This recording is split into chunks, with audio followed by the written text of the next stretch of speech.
Je prends la route et j'arpente les rangs, comme on dit. Éric Laflamme est ce qu'on appelle un travailleur de rang. Il apporte du soutien psychosocial à domicile aux agriculteurs des Laurentides. Il pense que les conséquences de la guerre en Iran, comme l'augmentation du prix de l'essence et des engrais, pourraient être le coup de trop pour certains agriculteurs. La détresse n'est pas seulement causée par un facteur. Des crises financières, des événements politiques importants, des hausses de tarifs. Ça peut être la goutte qui fait déborder le vase. Salut!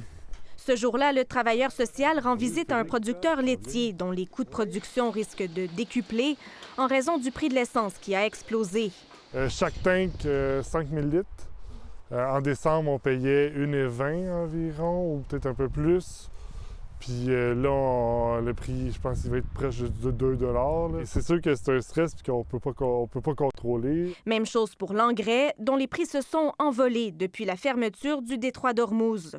Ça peut être vraiment démoralisant, puis là, c'est le début de l'année qui commence, fait qu'il y a c'est encore beaucoup de travail à faire. La guerre en Iran est une tuile de plus pour les agriculteurs québécois, déjà malmenés par la guerre commerciale avec les États-Unis, ainsi que la concurrence internationale et les changements climatiques. Avant, l'agriculteur il était très centré sur son petit village. Il faisait son foin, son maïs, ses grains. Maintenant, tout ce qui se passe à l'extérieur va jouer sur son économie personnelle. Les services des organismes comme Écoute agricole sont donc plus importants que jamais, pense l'Union des producteurs agricoles.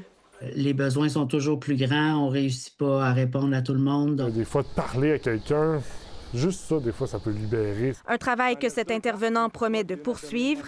Continue à prendre soin de toi. En temps de paix, comme en période plus difficile. Ici Andréane Williams, Radio-Canada, à Sainte-Anne-des-Plaines.